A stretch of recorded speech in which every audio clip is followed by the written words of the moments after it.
Olá, estamos outra vez com a Palavra de Deus aberta e hoje, em uma sequência e um assunto muito parecido com o de ontem, porém um assunto que requer agora uma atenção a mais da nossa parte.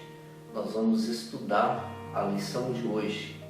A lição de ontem falava sobre o amigo como inimigo. E a de hoje fala o inimigo como amigo. Como pode ser isso? De que forma pode ser isso? O texto bíblico para hoje, que se encontra em Provérbios capítulo 26, do versículo 17 ao versículo 23, ele nos fala a respeito disso. Entenda o que está escrito. Quem se mete com a questão alheia é como aquele que toma pelas orelhas um cão que passa, como o louco que lança fogo, flechas e morte. Assim é o homem que engana o seu próximo e diz: fiz isso por brincadeira. Sem lenha o fogo se apaga, e não havendo maldizentes cessa a contenda. Como o carvão é para a brasa e a lenha para o fogo, assim é o homem contencioso para acender rixas. As palavras do maldizente são comida fina, que descem para o mais interior do ventre, como vaso de barro coberto de escórias de prata. Assim são os lábios amorosos, mas o coração maligno. Você prestou bastante atenção nesses versos? Você prestou bastante atenção nesses 7 versos que nós acabamos de ler? Então, se atente a alguns detalhes a mais desses versos. Primeira coisa que me chama a atenção nesses versos é o fato de alguém que se passa por seu amigo, mas na verdade é o inimigo. Ele não é amigo. Ontem nós vimos que amigos são sinceros e muitas vezes a atitude sincera de um amigo pode ser interpretada por aqueles que não querem ser repreendidos como sendo a atitude de um inimigo. Mas aquele que fala a verdade, aquele que repreende com amor, ele não é inimigo, ele é amigo porque ele quer o nosso bem. O contrário é aquele que se passa por amigo, mas ele está armando diante de nós armadilhas para que possamos tropeçar e cair. O que me chama a atenção aqui quando diz aqui, assim é o homem que engana o seu próximo e diz: fiz isso de brincadeira. Veja bem, meus queridos, há muitas coisas neste mundo das quais as pessoas insistem em dizer: foi uma brincadeirinha, a gente não queria fazer isso, era só para a gente se distrair, mas que acabam tendo um resultado profundo, triste e muitas vezes irrevogável na vida de alguém. Então não brinque com coisa séria. Não faça do seu amigo o motivo de piadas e de brincadeiras tolas. Ande com sinceridade com seu amigo.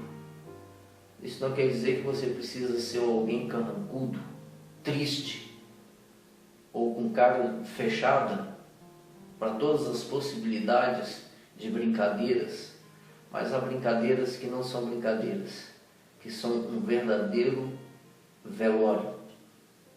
Levam a pessoa à morte. A morte física em algumas vezes, mas na maioria das vezes a morte moral, a morte espiritual, a morte emocional. Então nós temos que cuidar com isso. Outra coisa que me chama muito a atenção nesses versos que nós acabamos de ler é que as palavras do maldizente são comida fina, descem para o mais interior do ventre. Você já parou para pensar sobre isso? O autor da lição dessa semana, ele comenta para nós de uma forma muito sábia sobre isso. É aquele suposto amigo que se apresenta diante de você e de forma muito sagaz, ele começa a falar dos seus inimigos, daquelas pessoas que você não tem uma afinidade, ou pessoas que te magoaram, pessoas que te machucaram. Então você olha ele falando e você pensa, poxa, esse cara é meu amigo, ele também tem a mesma visão dessa pessoa que eu não tenho afinidade. Na verdade, ele pode estar armando uma armadilha para você. Ele pode estar pescando de você algo que você fale, que você expresse e que no futuro possa ser usado contra você. Seja autêntico, seja verdadeiro, seja honesto, seja irrepreensível. Eu aprendi as duras provas de que o silêncio em muitos desses assuntos é o melhor remédio para consertar o mal. Quantas vezes eu e você fomos ofendidos por alguém e a nossa vontade foi revidar em palavras? Lógico, essa é o primeiro desejo que brota no nosso coração. A primeira vontade que nós temos é revidar em palavras. Quando alguém fala mal daquele que te magoou, te machucou, o nosso primeiro impulso é concordar e delongar em assuntos que alegram Satanás, mas entristece a Deus. Então, meu querido, minha querida, a palavra de Deus nos traz já o conselho sábio, o conselho fiel, de que nós devemos ser autênticos.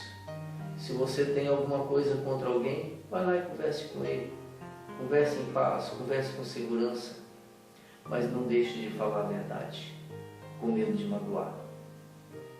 E se você está magoado com alguém e alguém vem para falar mal dessa pessoa, evite, porque a sua mágoa ela vai ficar cada vez maior.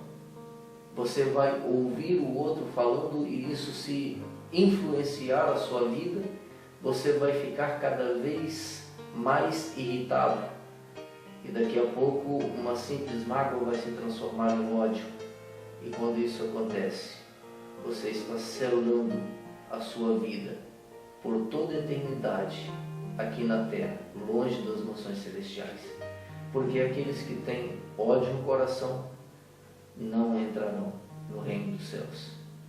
No céu, meu querido, não há compartimentos para eu e aquele que eu não gosto, ou aquele que não gosta de mim e eu. No céu haverá um lugar onde deve reinar plena paz. Gostaria de deixar com você uma pequena porção do Espírito de Profecia que diz assim: na obra de reforma a ocorrer hoje, há necessidade de homens que, como Esdras e Neemias, não obscureçam nem desculpem o pecado, nem se esquivem de vindicar a honra de Deus. Aqueles sobre quem repousa o fardo dessa obra não se sentirão em paz quando o erro é praticado, nem cobrirão o mal com o manto da falsa caridade. Eles se lembrarão de que Deus não faz acepção de pessoas e que a severidade para com uns poucos pode representar misericórdia para com muitos. Haverão de se lembrar também que o Espírito de Cristo deve ser revelado naquele que repreende o mal. Profetas e Reis, página 675. Que o Senhor me abençoe, que o Senhor te abençoe e que tenhamos uma reflexão feliz sobre o que é ser um verdadeiro amigo. Que Deus te abençoe.